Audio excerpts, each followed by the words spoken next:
Howdy everyone. Now I remember back in the day, about 12 years ago, if you wanted a full frame 14mm f2.8 lens, then you had no choice really but to pay $1.5 for a Canon or a Nikon one. Thankfully, some more affordable manual focus alternatives have hit the market in recent years, and at $300 or £240 here in the UK, this new Pergear model could be a real bargain if it turns out to be any good. The Pergear 14mm f2.8 Mark II. It's a fully manual lens that's available on Canon RF, Nikon Z, Leica L and Sony E-mount mirrorless cameras, and offers a full-frame, ultra-wide-angle field of view. I'd like to thank Pergear for sending me one down for evaluation, although as usual this is a totally independent review. I love that 14mm ultra-wide angle on a full-frame camera. It's absolutely huge, great for architecture work and sometimes quite useful for landscape photography also. It's so wide that it can actually be a bit tricky to compose your images sometimes, and a maximum aperture of f2.8 means that this lens lets in enough light for most users, even shooting indoors, although nowadays you can actually get even brighter 14mm lenses than this.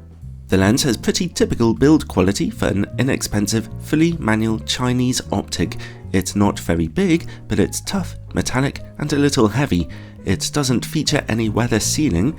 The lens's metallic focus ring turns extremely smoothly and more than precisely enough for easy manual focusing. As you can see here, the lens doesn't really have any serious issues with focus breathing.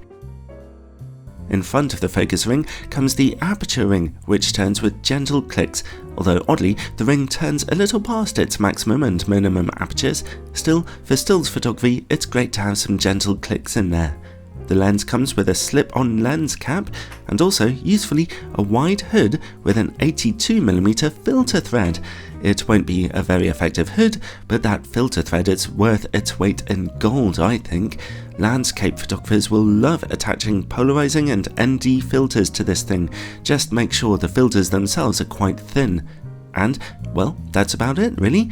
Quite a simple lens, but it does work really well. Let's see about image quality now. I'll be testing it out on my Sony a7R III with its 42MP full frame sensor. No in-camera corrections are available for this lens.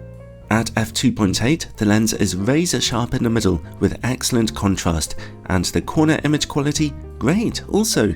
Unsurprisingly, they are dark, and contrast in the corners is a little lower, but there's loads of sharpness to be seen. However, I should mention that this copy of the lens was a little decentered. Here's another corner which is softer at f2.8, however stop down to f4 for that great sharpness to return even in a bad corner, and at f5.6 the lens is razor sharp from corner to corner with great contrast and remarkably little colour fringing for such a low cost lens. It stays this sharp until about f11. f16 though is much softer due to the effects of diffraction. Overall though, for the price you're paying, this is a really nice performance, even if there's a little decentering. Check to make sure you get a good copy of the lens if you buy one. Anyway, let's take a look at distortion and vignetting now on a full frame camera. More good news here, the lens shows almost no distortion. Unsurprisingly though, at f2.8, the lens's corners are really dark. At f4 and f5.6 they brighten up quite a lot, but that's as bright as they get, I'm afraid. Let's see about close-up image quality. The lens can focus down to 22cm. Not close, but I've seen worse than this before. Some further good news here is that the lens is just as sharp close-up, even at f2.8. Excellent. You often find that with ultra-wide-angle lenses. Let's see how the lens works against bright lights now. Here we're treated to the lens's biggest misstep, as there are some quite serious flaring issues to be seen when shooting at f2.8. That flaring could cause serious problems in certain situations.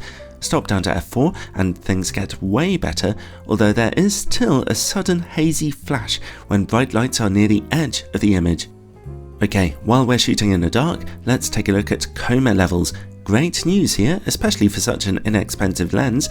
Even at f2.8, there's virtually no coma smearing to be seen. Stop down to f4 and you see some nice, strong sun stars. Stop down as far as f16 and those sun stars become very defined. And finally, Bokeh. Well, to be honest, the lens's nature means that it's very difficult to get out of focus backgrounds here unless you're focused very closely to your subject. When you do, they look fine. No real problems here, they're reasonably smooth, especially for such a wide-angle optic. Overall, the Pergear 14mm f2.8 Mark II, despite having one or two optical issues, is actually one of the best affordable 14mm full-frame manual lenses I've ever tested.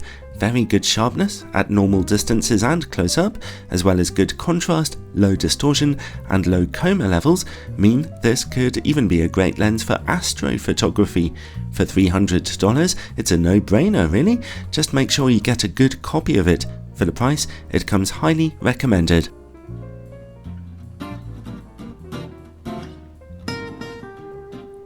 Well done, Pergear. I think that's their first lens that I've been able to highly recommend.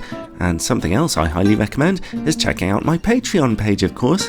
These free lens reviews take a fair bit of time and effort to put together. If you'd like to get behind me and make a real difference to keeping this channel going, then consider supporting me on Patreon, where you can also get all kinds of exclusive bonus content.